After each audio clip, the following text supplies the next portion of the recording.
ಇದ್ರೂ ಕೂಡ ಒಂದು 10 ನಿಮಿಷದಲ್ಲಿ ಈ ಸಭೆ ಕುರಿತು ಅಥವಾ ಇವತ್ತಿನ ಏನು ಕಾರ್ಯಕ್ರಮ ನಡೀತು ಅದರ ಕುರಿತು ಮಾತಾಡೋಣ ಅಂತಿದ್ದೀನಿ. ನೀವು ಮಾತಾಡೋದಮ್ಮ ಹೇಳೋದಿರ 10-15 ಮಿನಿಟ್ಸ್ ಆಗಿದ್ರೆ ಖಂಡಿತ ಹೇಳ್ತೀನಿ.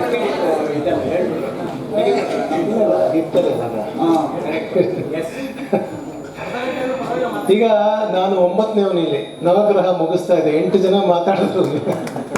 ಹಿಂದೆ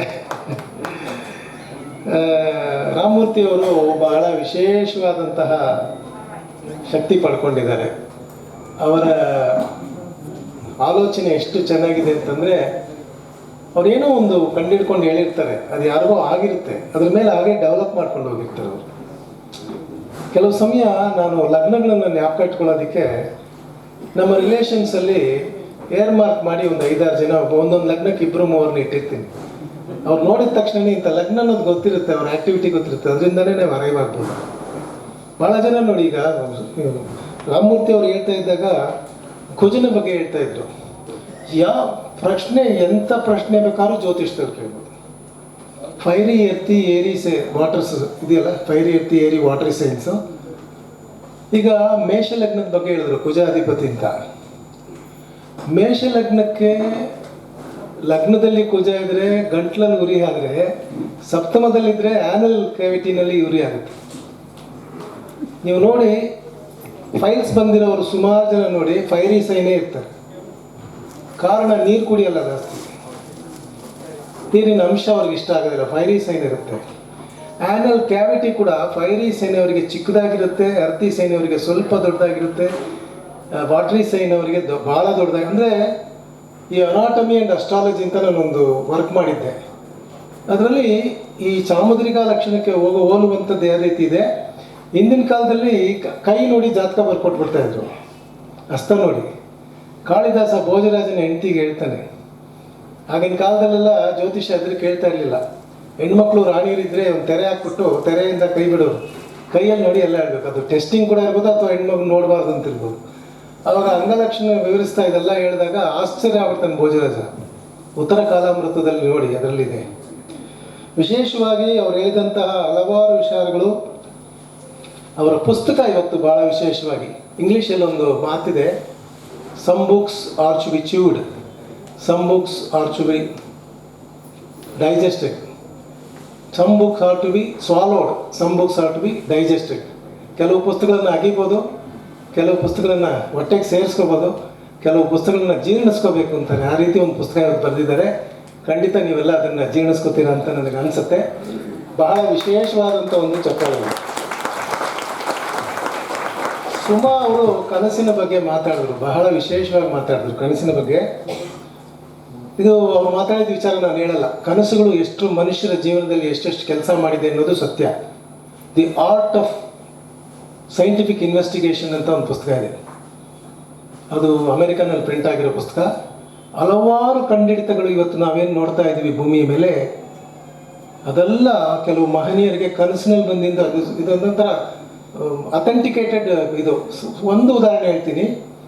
ಕ್ರಿಸ್ಮಸ್ ಟೈಮಲ್ಲಿ ರೇವೋ ಅಂತ ಒಬ್ಬ ಬಟ್ಟೆ ಹೊಲಿತಾ ಇದ್ದ. ಅವಾಗೆಲ್ಲ ಕೈಯಲ್ಲಿ ಹೊಲಿಬೇಕು ಬಟ್ಟೆ. ಈ ಕ್ರಿಸ್ಮಸ್ಗಿಂದ್ರೆ ಮುಂದಿನ ಕ್ರಿಸ್ಮಸ್ವರೆಗೂ ಅವನು ಆರ್ಡರ್ ಇರೋದು. ಹಿಂಗೆ ಹೊಲಿತಾ ಒಂದು ದಿವಸ ರಾತ್ರಿ ನಿದ್ದೆ ಬಂದುಬಿಡುತ್ತೆ. ಬೆಳಗ್ಗೆ 3-3:30 ಇರ್ಬೋದು. ಒಳ್ಳೆ ನಿದ್ದೆ ಹಿಡಿಯೋದು ಆವಾಗ ತಾನೆ. ಕಳ್ಳರು ಕೂಡ ಕಳ್ತನ ಮಾಡೋದು ಆ ಟೈಮಲ್ಲಿ 2-4 ಗಂಟೆ. ಆದರೆ ನಿದ್ದೆ ಭಾಳ ಡೀಪಾಗಿರುತ್ತೆ ನಮಗೆ. ನೋಡಿ, ಬೇಕಾದ್ರೆ ನೀವು ಕ್ರೈಮ್ ರೆಕಾರ್ಡ್ ತೊಗೊಂಡು ನೋಡಿ, ಯಾವಾಗ ಥೆಫ್ಟ್ ರಾಬರಿ ಆಗಿರುತ್ತೆ ಅಂದರೆ ಬಿಟ್ವೀನ್ 2 and 4 o'clock.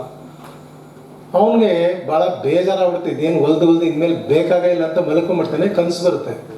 ಕನಸಿನಲ್ಲಿ ಕ್ಯಾನಿಬಾಲ್ಸ್ ಅಂತಾರೆ. ಕ್ಯಾನಿಬಾಲ್ಸ್ ಅಂದರೆ ಆಫ್ರಿಕಾನಲ್ಲಿ ಇರ್ತಕ್ಕಂಥ ನರಮಾಂಸ ತಿನ್ನಿರ್ತಕ್ಕಂಥ ಜನ. ಇವನ್ನ ಒಂದು ದೊಡ್ಡ ಅಂಡೆಯಲ್ಲಿ ಹಾಕ್ಕೊಂಡು ಜುಂಬಾರಿ ಅಂತ ಎತ್ಕೊಂಡು ಹೋಗ್ತಾರೆ. ಏನಪ್ಪ ಅಂದರೆ ಅವನೊಂದು ಮರ ಕಟ್ಟಾಕ್ಬಿಟ್ಟಿರ್ತಾರೆ. ಮರ ಕಟ್ಟಾಕ್ಬಿಟ್ಟು, ನೀನು ಕಂಡಿಡ್ದಿಲ್ಲ ಅಂದರೆ ನಿನಗಷ್ಟೇ, ನೀನು ಕಂಡಿಡ್ದಿಲ್ಲ ಅಂದರೆ ಅಷ್ಟೇ ಅಂತಾರೆ. ಇವನಿಗೆ ಏನಪ್ಪ ಇದು ಹಿಂಗೆ ನೋಡ್ತಾನೆ. ಒಬ್ಬ ಸಾಯಿಸ್ಬಿಡೋ, ತಿನ್ಬಿಡೋಣ ಅಂತಾನೆ. ಇದು ಬರ್ದಿದೆ, ಇದು ಅಥೆಂಟಿಕೇಟೆಡ್. ಅವ್ನು ಬರ್ದಿದ್ದಾನೆ ಆ ಬುಕ್ಕಲ್ಲಿ. ಈಟಿನ ತೊಗೊಳ್ತಾನೆ, ಈಟಿನ ಎತ್ಕೊಂಡು ತಿವಿಯಕ್ಕೆ ಬರ್ತಾನೆ. ತಿವಿಯಕ್ಕೆ ಬಂದಾಗ ಇವನಿಗೆ ಏನೋ ಹೊಳೆಯುತ್ತೆ, ಎದ್ಕೊಳ್ತಾನೆ. ನೆಕ್ಸ್ಟ್ ಡೇ ಏನು ಮಾಡ್ತಾನೆ ಅಂದರೆ, ಈ ಸೂಜಿ ದಾರನ ಹೊಲಿಯೋದು ಈ ಕಡೆ ಹೊಲಿದು ಆ ಕಡೆ ಎಳಿತೀವಲ್ಲ, ಮಿಷಿನ್ನಲ್ಲಿ ಯಾವಾಗ ರೆನೆಸಾನ್ಸ್ ರಿಫಾರ್ಮೇಷನ್ ಪೀರಿಯಡ್ 200 ವರ್ಷಕ್ಕೆ ಮುಂಚೆ ಅವಾಗ ಆ ಥರ ಕಂಡುಹಿಡಿಯೋಕ್ಕಾಗಲ್ಲ. ದೊಡ್ಡ ಟೈಲರಿಂಗ್ ಮಿಷಿನ್ ಹೆಂಗೆ ಕಂಡುಹಿಡಿಯೋದು? ಅವ್ನಿಗೆ ಬೇಕಾಗಿರೋದೇನು, ಟೈಲರಿಂಗ್ ಮಿಷಿನ್ನು ಡಿಸೈನ್ ಆಗೋಯ್ತು, ಏನು ಮಾಡಬೇಕು ಅಂತ, ಹೆಂಗೆ ಹೊಲಿಯೋದು ಅಂತ ಗೊತ್ತಿಲ್ಲ. ಆವಾಗ ಅವನಿಗೆ ಆ ಈಟಿಯಲ್ಲಿ ತುದಿಯಲ್ಲಿ ಒಂದು ತೂತಿರುತ್ತೆ, ಶಾರ್ಪ್ನೆಸ್ಸು ಅಲ್ಲೇ ಇರುತ್ತೆ, ತೂತು ಅಲ್ಲೇ ಇರುತ್ತೆ. ಎದ್ದು ಒಂದು ನೀಡಲ್ನ ಡಿಸೈನ್ ಮಾಡ್ತಾನೆ, ಒಂದೇ ಕಡೆ ಶಾರ್ಪ್ನೆಸ್ಸು, ಒಂದೇ ಕಡೆ ನೀಡಲು. ಅದೇ ನಮ್ಮ ಟೈಲರಿಂಗ್ ಮಿಷಿನ್ ಇರುತ್ತೆ. ರೆವೋ ಅಂತ ನೋಡಿ, Revo is the founder of the modern tailoring machine. ಈಗ ಎಷ್ಟೆಷ್ಟೋ ಮಿಷಿನ್ ಬಂದಿದ್ದು ಸೂಜಿ ಇಲ್ಲದೆ ಹೊಲಿಯೋಕ್ಕಾಗಲ್ಲ. ಆ ಸೂಜಿ ಕಂಡಿಡಿದಿದ್ದು ಅವ್ನು ನನ್ನ ಕನಸಲ್ಲಿ ಅಂತಾನೆ. ಕೆಮಿಸ್ಟ್ರಿ ಸ್ಟೂಡೆಂಟ್ಸ್ ಭಾಳ ಜನ ಇದ್ದಿರ್ತಿರೋದು. ಬೆನ್ಸಿನ್ ರಿಂಗ್ ಅಂದರೆ ನಿಮ್ಗೆ ಏನು ಅಂತ ಗೊತ್ತು? ಬೆನ್ಸಿನ್ ರಿಂಗ್ ಅಂತ ಹೇಳ್ತಾರೆ, ಎಲ್ಲ ಆಗುತ್ತೆ ಬೆನ್ಸಿನ್ ರಿಂಗಲ್ಲಿ. ಆ ಬೆನ್ಸಿನ್ ರಿಂಗ್ ಕಂಡಿಡಿದವನು ಗೊಗೇಲ್ ಅಂತ. ಆ ಗೊಗೇಲ್ ಕನಸಲ್ಲಿ ಬಂದಿದ್ದದು. ಅವನ ಕನಸಿನಲ್ಲಿ ಹೆಂಗೆಂಗೋ ಸ್ಟ್ರಕ್ಚರ್ ಮಾಡ್ತಾನೆ, ಬರೋದೇ ಇಲ್ಲ. ಬೇಜಾರಾಗಿ ಮಲಿಕೊಂಡ್ಬಿಡ್ತಾನೆ. ಇನ್ನೇನು ಬೆಳಗ್ಗೆ ಎದ್ದೆಲ್ಲ ಹೋಗ್ಬೇಕಲ್ಲಪ್ಪ ಅಂದಾಗ ಒಂದು ಹಾವು ಕನಸಲ್ಲಿ ಬರುತ್ತೆ. ಬಹುಶಃ ರಾವು ದೇಶ ನಡೀತಾ ಇದ್ದಿರ್ಬೇಕು ಅವನಿಗೆ.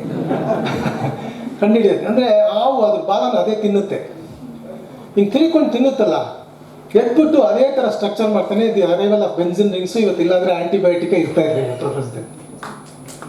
ಈ ಥರ 100 ಕೂಡ ನಾನು ಹೇಳ್ತಲ್ಲ, ಬೇಡ, ಟೈಮ್ ಇಲ್ಲ. ಕನಸಿಗೆ ಅಷ್ಟು ವಿಶೇಷವಾದಂಥ ಫಲಗಳಿದೆ.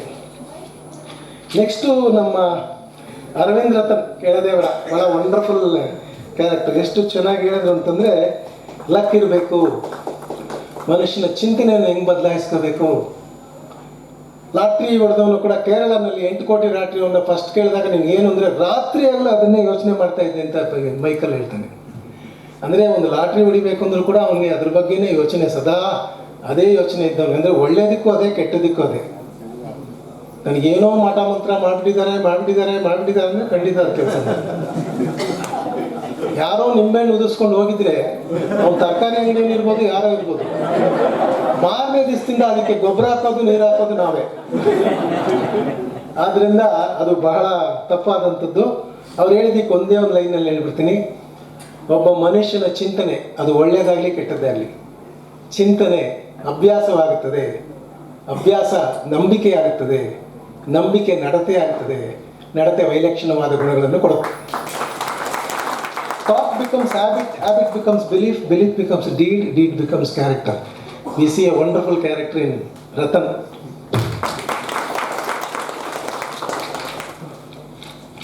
ಮತ್ತೆ ಇಂದ್ರು ನನ್ನ ಹಳೆಯ ಸ್ನೇಹಿತರು ಭಾಳ ವಿಶೇಷವಾದಂತಹ ಮಾತುಗಳನ್ನು ಮಾತಾಡಿದ್ರು. ಎಷ್ಟು ಚೆನ್ನಾಗಿ ಅವರು ಸರ್ವಜ್ಞನ ಪದಗಳನ್ನು ಬಿಡಿಸಿ ಹೇಳಿದ್ರು ಅಂತಂದರೆ, ಲಾಟ್ ಆಫ್ ಏನು ಥಿಯರೀಸ್ ಅಂತ ಹೇಳ್ತೀವಿ, ಪಝಲ್ಸ್ ಅಂತ ಹೇಳ್ತೀವಿ. ಜ್ಯೋತಿಷದಲ್ಲಿ ಸಿಕ್ಕಾಪಟ್ಟೆ ಪಝಲ್ಸ್ ಇದೆ. ನಾವು ಸಾಮಾನ್ಯವಾಗಿ ತಾರಾಬಲ ನೋಡೋದಕ್ಕೆ ಕೆಲವರಿಗೆ ಯಾರು ಹೊಸದಾಗಿ ಹೇಳಿದ್ರೆ ಅಶ್ವಿನಿ ಭರಣಿ ಕೃತಿಕಾ ರೋಹಿಣಿ ನಕ್ಷತ್ರ ಹಿಂಗೆ ಅನ್ನಿಸ್ಕೊಂಡು ಹೋಗ್ತೀವಿ. 1ನೇ ನಕ್ಷತ್ರದಿಂದ 24ನೇ ನಕ್ಷತ್ರಕ್ಕೆ ಸಿಂಪಲ್ಲಾಗಿ ಹಿಂದೆನೇ ಮಾಡಿಟ್ಟಿದ್ದಾರೆ.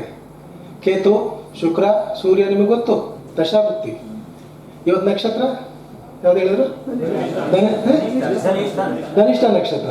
ನಿಮ್ದೇನು ನಕ್ಷತ್ರ? ಧನಿಷ್ಠ ಅಂದರೆ ಜನ್ಮತಾರೆ. ನಿಮ್ದು ಸರ್ ಆಶ್ಲೇಷ ಅಲ್ವಾ? ಆಶ್ಲೇಷಕ್ಕೆ ಅಧಿಪತಿ ಯಾರು? ಬುಧ. ಬುಧ ಆದ್ಮೇಲೆ ಯಾವ ದೇಶ? ಬುಧ, ಕೇತು, ಶುಕ್ರ, ಸೂರ್ಯ, ಚಂದ್ರ, ಕುಜ. 6ನೇ ತರ ಬಲ ಇವತ್ತು ನಿಮ್ಗೆ ಆಗುತ್ತೆ. ನೀವು ನಕ್ಷತ್ರ ಎಣಿಸೋದೇ ಬೇಡ. ನೀವು ನಿಮ್ಮ ನಕ್ಷತ್ರ ಏನು, ನಿಮಗೆ ದಶಾಭುಕ್ತಿ ಇದು ಗೊತ್ತಾಗಬೇಕು. ಕೇತು, ಶುಕ್ರ, ಸೂರ್ಯ, ಚಂದ್ರ, ಕುಜ, ರಾಹು, ಗುರು, ಶನಿ, ಬುಧ ಇದನ್ನ ನೆನೆಸ್ಕೊಂಡು ನೀವು ಇವತ್ತು ನಕ್ಷತ್ರಕ್ಕೆ ಸಡನ್ ಟಕ್ ಟಕ್ ಟಕ್ ಟಕ್ ಅಂತ ಬಂದ್ಬಿಡುತ್ತೆ.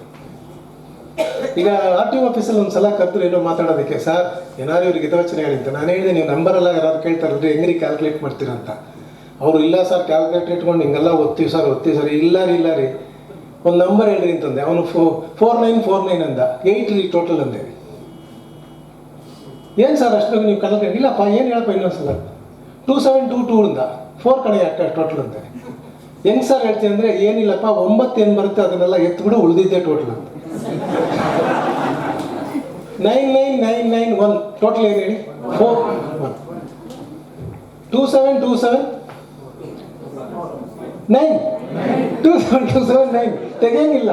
9 ಬಂದರೆ ಏನು ಹೇಳೋದು? ಆ ಥರ ಎಷ್ಟು ಸೂಕ್ಷ್ಮವಾದ ವಿಷಯಗಳಿದೆ ಅಂತಂದರೆ ಅಬ್ಬಬ್ಬ ಹೇಳೋಕ್ಕೆ ಸಾಧ್ಯ ಇಲ್ಲ. ಖಂಡಿತ ನಮ್ಮ ಹಿಂದೂದರವರು ಹೇಳಿದಂತಹ ಶಕುನ ಶಾಸ್ತ್ರದಲ್ಲಿ ಕೂಡ ನನಗೊಂದು ರೀಸೆಂಟಾಗಿ ಇಸ್ಕಾನಲ್ಲಿ ನಾನು 64 ಕಲೆಗಳ ಬಗ್ಗೆ ಆಲ್ ಇಂಡಿಯಾ ಪ್ರೋಗ್ರಾಮ್ ಬಂದಿತ್ತು. ಅದರಲ್ಲಿ ಶಕುನ ಶಾಸ್ತ್ರದ ಬಗ್ಗೆ ಕೂಡ ಮಾತಾಡಿದೆ.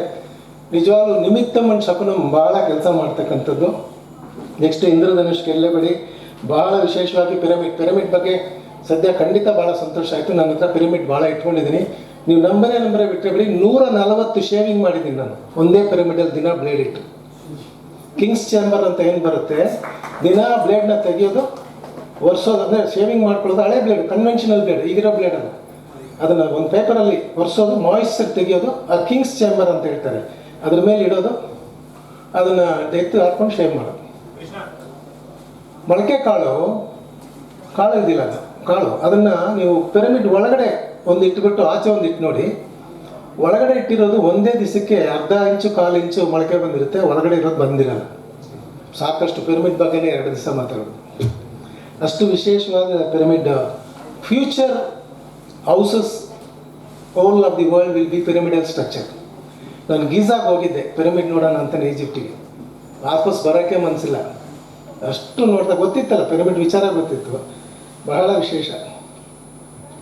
ಮತ್ತು ರಾಮದಾಸ್ ಅವರು ನಾಡಿ ಬಗ್ಗೆ ಹೇಳಿದ್ರು, ಅದರಲ್ಲಿ ಎಡಗೈ ಅಭ್ಯಾಸ ಇರೋರ ಬಗ್ಗೆ ಹೇಳಿದ್ರು. ನಾನು ಅದೇ ಹೇಳಿದೆ, ಆಂಬಿಡೆಸ್ಟ್ರಸ್ ಅಂತ ಹೇಳ್ತಾರೆ, 2 ಕೈ ಉಪಯೋಗಿಸೋರು ಕೂಡ ಇದ್ದಾರೆ, ಅದು ಕೂಡ ಗೊತ್ತಿರುತ್ತೆ. ಅಂದರೆ ಚಾಮುದ್ರಿಕ ಲಕ್ಷಣ, ಅಂಗವಿದ್ಯಾ, ಇದೆಲ್ಲ ಮನುಷ್ಯನಿಗೆ ಹಿಂದಿನ ಕಾಲದಲ್ಲಿ ಮ್ಯಾಚಿಂಗ್ ನೋಡ್ಬೇಕಾದ್ರೆ ಜಾತಕ ಇಲ್ಲ ಅಂತಂದರೆ ಗಂಧರ್ವಂ ಗರ್ಭನಿಶ್ಚಿತಂ ಗುರುದೈವ ನಿಯಮನಂ ಅಂತಾರೆ.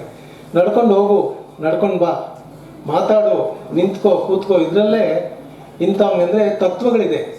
ಹೆಣ್ಣು ಮಕ್ಕಳಲ್ಲಿ ಪದ್ಮಿನಿ, ಮೋಹಿನಿ, ಕಾಮಿನಿ ಆ ಥರ ಇದೆ.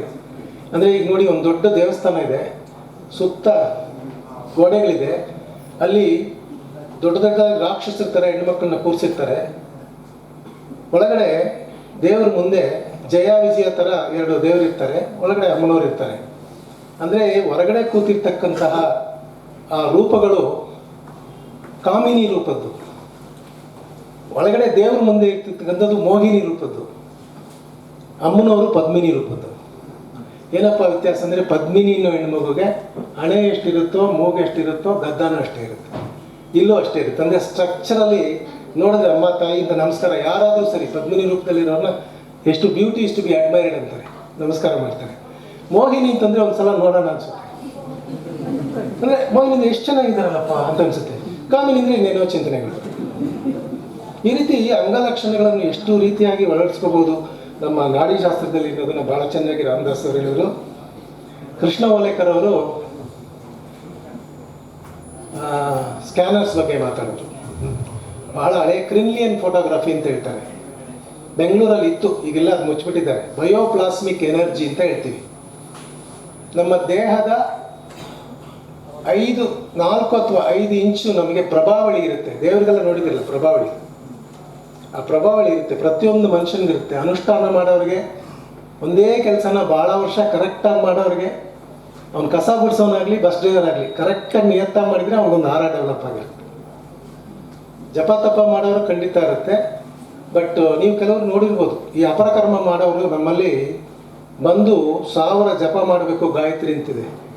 ಅವನು ಆ ರೀತಿ ಮಾಡಿಲ್ಲ ಅಂದರೆ ಅವ್ನ ಮುಖದಲ್ಲೇ ಗೊತ್ತಾಗ್ಬಿಡುತ್ತೆ ಅವನು ಅಪರಕರ್ಮ ಮಾಡೋನು ಅಂತ. ಸರಿಯಾದ ಕರ್ಮ ಮಾಡೋನು ಯಾರು, ಅಪರಕರ್ಮ ಮಾಡೋನು ಯಾರು ಅಂತ ಗೊತ್ತಾಗ್ಬಿಡುತ್ತೆ. ಈ ಬಯೋಪ್ಲಾಸ್ಮಿಕ್ ಎನರ್ಜಿನ ಕಂಡಿಡಿದವನು ಎಷ್ಟು ಚೆನ್ನಾಗಿ, ಪಾಲಿಗ್ರಾಫ್ ಅಂತ ಒಂದು ಮಿಷಿನ್ ಕೇಳಿದಿರ ನೀವು. ಆ ಪಾಲಿಗ್ರಾಫ್ ಅಂದರೆ ಮಂಪರು ಪರೀಕ್ಷೆ ಅಂತ ಪೇಪರೆಲ್ಲ ಬರುತ್ತೆ. ಒಬ್ಬ ಮನುಷ್ಯ ನಿಜ ಹೇಳ್ತಾನೋ ಸುಳ್ಳು ಹೇಳ್ತಾನೆ ಅಂತ ಅದರಿಂದ ಕಂಡುಹಿಡಿಬೋದು. ಅದು ಕೋರ್ಟಲ್ಲಿ ಚಲಾವಣೆ ಆಗಲ್ಲ, ಆದರೆ ಹೆಚ್ಚಿನ ಮಾಹಿತಿ ಪಡ್ಕೊಳ್ಳೋಕೆ ಯೂಸ್ ಮಾಡ್ಬೋದು. ಒಬ್ಬ ಮನುಷ್ಯ ಅಮೇರಿಕಾನಲ್ಲಿ ಪೆಕ್ಸ್ಟರ್ ಅನ್ನೋನು ಪೊಲೀಸ್ ಡಿಪಾರ್ಟ್ಮೆಂಟಲ್ಲಿ ಇರ್ತಾನೆ. ಅವ್ರ ಪರ್ಮಿಷನ್ ತೊಗೊಂಡು ತನ್ನ ಮನೆಗೊಂದು ಮೆಷಿನ್ ತೊಗೊಂಡು ಹೋಗ್ತಾನೆ, ಪಾಲಿಗ್ರಾಫ್ನ. ಅಲ್ಲಿರೋ ಗಿಡ ಮರಗಳಕ್ಕೆಲ್ಲ ಅದನ್ನು ಕನೆಕ್ಷನ್ ಕೊಡ್ತಾನೆ, ದಿನ ನೀರು ಹಾಕ್ತಾನೆ, ಅದ್ರ ಜೊತೆ ಮಾತಾಡ್ತಾನೆ, ಭಾಳ ಚೆನ್ನಾಗಿರುತ್ತೆ. ಸ್ವಲ್ಪ ದಿವಸ ಆದಮೇಲೆ ಅವ್ನ ಫ್ರೆಂಡ್ ಒಬ್ಬ ಬರ್ತಾನೆ, ಅವನ ಹತ್ರ ಮಾತಾಡಿಸ್ತಾನೆ. ಅವ್ನು ಬಂದು ಅವನಿಗೆ ಸ್ವಲ್ಪ ಹೊತ್ತಿಗೆಲ್ಲ ಗಿಡಗಳೆಲ್ಲ ಸೋತೋಗುತ್ತದೆ. ಏನಪ್ಪ ಸೋತೋಯ್ತಲ್ಲ, ನಾನು ವಾಚ್ ಮಾಡಿದ್ದೇನು ಸರಿ. ಮಾರನೇ ದಿವಸ ಅವನ್ನ ಕರೀತಾನೆ, 3ನೇ ದಿವಸ ಕರೀತಾನೆ, ಎಲ್ಲ ಸೋತೋಗ್ತವೆ. ಅವ್ನು ಬಂದು ಕೂಡಲೇ ಏನು ನಿಂಗೆ ಬರ್ತಾ ಇದೆಯಲ್ಲ, ಭಾಳ ದಿವಸ ಆಯ್ತಲ್ಲ, ಏನಿಗೆ ಬಂದೆ ಅಂದರೆ, ನನಗೆ ಗೌರ್ಮೆಂಟಿಂದ ಯಾವುದೋ ಒಂದು ಆರ್ಡರ್ ಸಿಕ್ಕಿದೆ, ಗಿಡ ಮರಗಳನ್ನೆಲ್ಲ ಸಾಯಿಸಿ ಅದರಲ್ಲಿರೋ ಕೆಮಿಕಲ್ನ ತೆಗೆದು ಎಕ್ಸ್ಪೋರ್ಟ್ ಮಾಡಬೇಕು, ನೀನು ನಾನು ಸೇರಿಕೊಂಡ್ರೆ ಭಾಳ ಚೆನ್ನಾಗಿ ಬಿಸ್ನೆಸ್ ಮಾಡಬೇಕು ಅಂತ ಹೇಳ್ತೇನೆ. ಅವ್ನು ಟೈಮ್ ಆ್ಯಂಡ್ ಅಗೇನ್ ಪ್ರೂವ್ ಮಾಡ್ತಾನೆ, ನನ್ನ ಫ್ರೆಂಡಿನ ಚಿಂತನೆ ನನ್ನ ಗಿಡಗಳನ್ನೆಲ್ಲ ಸಹಾಯ ಮಾಡಿಬಿಡ್ತಂತೆ. ಅವಾಗ ತಗೊಳ್ಳಿ, ನಮ್ಮ ಇವರು ಹೇಳಿದಂಗೆ ಚಿಂತನೆ ಎಷ್ಟು ಚೆನ್ನಾಗಿ, ಚಿಂತನೆ ಗೆಲುವು, ಚಿಂತನೆ ಭಯ, ಚಿಂತನೆ ಸೋಲು, ಚಿಂತನೆ ಅಧಿಕಾರ, ಎಲ್ಲ ಚಿಂತನೆ. ಆ ಚಿಂತನೆ ಚೆನ್ನಾಗಿ ಬರಬೇಕಂದ್ರೆ ಗುರುಗಳ ಅನುಗ್ರಹ ಬೇಕು, ಇವತ್ತೆಲ್ಲರೂ ಕೊಟ್ಟಿದ್ದಾರೆ. ಆದ್ದರಿಂದ ಬಯೋಪ್ಲಾಸ್ಮಿಕ್ ಎನರ್ಜಿನ ಇಂಪ್ರೂವ್ ಮಾಡ್ಕೊಳ್ಳಿ. ಇವತ್ತು ಖಂಡಿತ ನಮಗೆಲ್ಲ ಒಂದು ಅರ್ಧ ಇಂಚು 1 ಇಂಚು ಜಾಸ್ತಿ ಆಗಿರುತ್ತೆ. ಸಾಯಂಕಾಲ ಆದರೂ ಕೂಡ ಟೈರ್ಡ್ ಆದರೂ ಕೂಡ ಎನರ್ಜಿ ಲೆವೆಲ್ ಕಮ್ಮಿ ಆಗಲ್ಲ. ಪುನರಪಿ ಜನನಂ ಪುನರಪಿ ಮರಣಂ. ದಿನ ಸ್ನಾನ ಮಾಡೋದು ಕೂಡ ನಮ್ಮ ಎನರ್ಜಿ ಲೆವೆಲ್ನ ಸರಿ ಮಾಡ್ಕೊಳ್ಳೋದಕ್ಕೆ. ಅನ್ನ ತಿನ್ನೋದು ಶಂಕರಾಚಾರ್ಯರು ಹೇಳ್ತಾರೆ ಆರೋಗ್ಯಕ್ಕೆ. ಆಮೇಲೆ ಅನ್ನಪೂರ್ಣೆ ಸದಾಪೂರ್ಣೆ ಶಂಕರ ಪ್ರಾಣವಲ್ಲವೇ ಜ್ಞಾನ ವೈರಾಗ್ಯ ಸಿದ್ಧಾರ್ಥಂ ಭಿಕ್ಷಾಂದೆ ಈಚ ಪಾರ್ವತಿ. ಜ್ಞಾನನೂ ವೈರಾಗ್ಯನೂ ಕೊಡು ಅಂತೇಳಿ ಫಸ್ಟ್, ಅದಾದಮೇಲೆ ಆರೋಗ್ಯ. ಜ್ಞಾನ ವೈರಾಗ್ಯ ಬಂದರೆ ಆರೋಗ್ಯನೂ ಬರುತ್ತೆ ಅಂತ. ಪ್ರದೀಪ್ ಅವರು KP system, A wonderful system we have come across. ಈ ಶತಮಾನದಲ್ಲಿ ಒಂದು ವಿಶೇಷವಾದಂತಹ ದೊಡ್ಡ ಜ್ಯೋತಿಷ ಮಾರ್ತಾಂಡ ಅಂತ ಹೆಸರು ಪಡೆದಂತಹ ಕೃಷ್ಣಮೂರ್ತಿ ಪದ್ಧತಿನ ಪ್ರಾರಂಭ ಮಾಡ್ತಾ ಇದ್ದಾರೆ. 1962ನೇ ಇಸ್ವಿಯಲ್ಲಿ ಫೆಬ್ರವರಿ ತಿಂಗಳು 6ನೇ ತಾರೀಕು ಬೆಳಿಗ್ಗೆ 5:30 ಗಂಟೆಗೆ 8 ಗ್ರಹಗಳು ಒಂದೇ ಕಡೆ ಇತ್ತು ಮಕರ ರಾಶಿಯಲ್ಲಿ. ಎದುರುಗಡೆ ಒಂದೇ ಒಂದು ಇತ್ತು ರಾಹುಕೇತುಗಳು. 8 ಗ್ರಹಗಳು, ಅಷ್ಟಗ್ರಹ ಕೂಟ ಅಂತೀವಿ. ಎಲ್ಲ ಆಲ್ ಓವರ್ ದಿ ವರ್ಲ್ಡ್, ಪ್ರಪಂಚ ಹೋಗ್ಬಿಡುತ್ತೆ, ಕಳ್ಚೋಗುತ್ತೆ, ಇದಾಗುತ್ತೆ, ಅದಾಗುತ್ತೆ, ಹಂಗಾಗುತ್ತೆ, ಹಿಂಗಾಗುತ್ತೆ ಎಲ್ಲ ಮಾತಾಡಿದವ್ರೆ. ಈಗ ಕೂಡ ಅವಾಗ ಮಾತಾಡಿದ್ರು ನಮ್ಮಲ್ಲಿ ಕೂಡ ಟಿ ವಿಯಲ್ಲೆಲ್ಲ. ಆವಾಗ ಕೃಷ್ಣಮೂರ್ತಿಯವರು ಸ್ಟೆಲ್ಲರ್ ಸಿಸ್ಟಮ್ ಇಟ್ಕೊಂಡು, ಸಬ್ಲಾಟ್ ಸಿಸ್ಟಮ್ ಇಟ್ಕೊಂಡು, ಸೂಕ್ಷ್ಮಾಧಿಪತಿಗಳನ್ನು ಇಟ್ಕೊಂಡು ಹಿಂಗಿಂಗ್ ಇರೋದ್ರಿಂದ ಎಲ್ಲ ಒಂಚೂರು ಪ್ರವಾಹ ಆಗುತ್ತೆ, ಎಲ್ಲ ಒಂಚೂರು ಭೂಕಂಪ ಆಗುತ್ತೆ, ಎಲ್ಲ ಒಂಚೂರು ಜ್ವಾಲಾಮುಖಿ ಬರುತ್ತೆ ಅಂತ ಹೇಳಿದ್ರು. ಚೈನಾ ವಾರ ಆಗುತ್ತೆ ಅಂತೆಲ್ಲ ಹೇಳಿದ್ರು. ಅದೇ ರೀತಿ ಅವ್ರು ಹೇಳ್ದಂಗೆ ದೊಡ್ಡದಾಗೇನೂ ಆಗಿಲ್ಲ. ಅದೆಲ್ಲ ಮುಗಿದು ಸ್ವಲ್ಪ ದಿವಸ ಆದಮೇಲೆ ಎಲ್ಲರೂ ಕೂಡ ಕೃಷ್ಣಮೂರ್ತಿ ಅವ್ರು ಹೇಳಿದ್ದೆ ಕರೆಕ್ಟ್ ಅಂತ ಹೇಳಿದ್ರು. ಆದ್ದರಿಂದ ಕೃಷ್ಣಮೂರ್ತಿ ಪದ್ಧತಿಯಲ್ಲಿ ಕೆಲವು ವಿಚಾರಗಳನ್ನ ಅಷ್ಟು ಸೂಕ್ಷ್ಮವಾಗಿ ಹೇಳ್ಬೋದಾಗಿದೆ. ಕೊಡೋಷ್ಟು ಕೃಷ್ಣಮೂರ್ತಿ.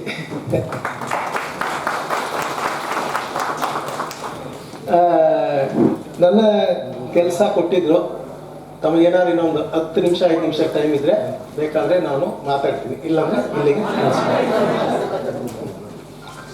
ಜಾಸ್ತಿ ತಗೊಳ್ಳಲ್ಲ. ಈಗ 6:35 6:45ಕ್ಕೆ you will call it a day.